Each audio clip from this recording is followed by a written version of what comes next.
Tissue culture.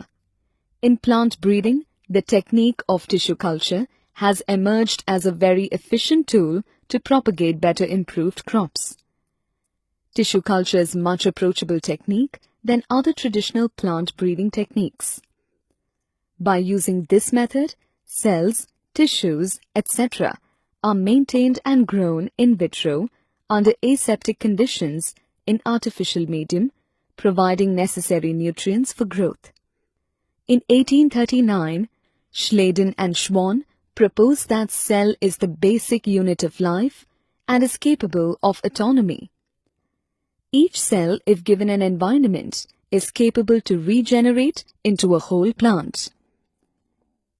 Based on this theory, a German physiologist, Gottlieb Heberland, in 1902 developed the concept of in vitro cell culture, also called tissue culture.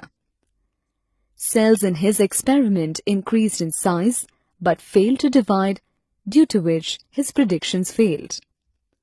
However, his hypothesis paved the way for more research.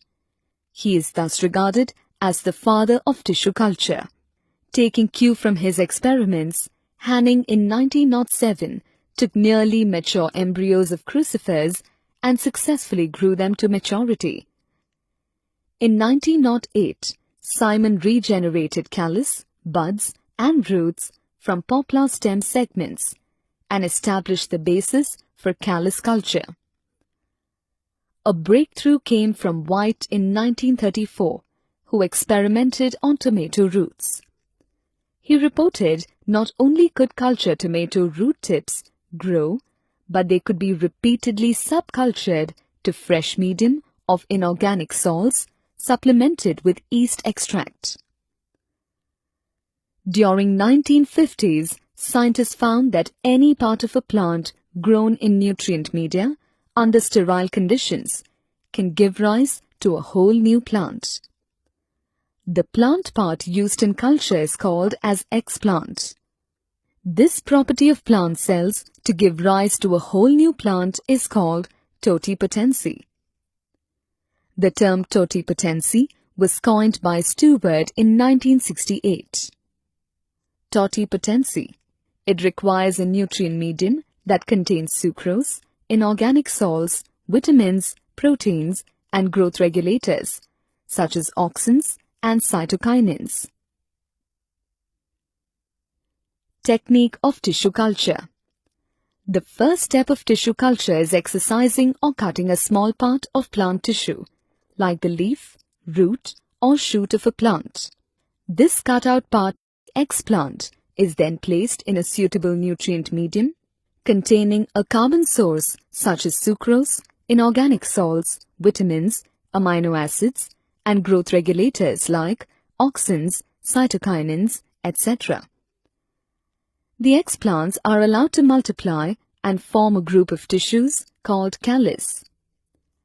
Callus is irregular, unorganized, and undifferentiated mass of actively dividing cells. This callus is then allowed to multiply to form many plantlets, which are then transferred to a different container for rapid multiplication. Finally, the developed plantlets are transplanted to the soil for normal growth. Tissue culture is performed using a small part of a plant to develop a large number of plants in a short duration. It is thus also called as micropropagation. As all these plants are developed from the same part of the parent plant, they are genetically identical and called soma clones. Micropropagation is extensively used in horticulture and floriculture and is employed in the large-scale production of tomato, banana, apple, etc. This technique can also be used to propagate high-yielding disease-resistant varieties in a short span. Even in conditions when a plant is diseased, tissue culture is used for recovering healthy plants from diseased plants by taking the explant of the apical or axillary meristem. This is done because the meristem is always free from pathogens due to lack of vascular supply. The process of using the meristem for propagation is known as meristem culture. Culturing of meristems has been successfully carried out in plants such as banana, sugarcane, and potato. There are many advantages of tissue culture, which are as follows. A large number of plants can be grown in a short period of time. Healthy plants can be grown from diseased plants. Plants without seeds can be multiplied. It is useful where sexual reproduction is not possible.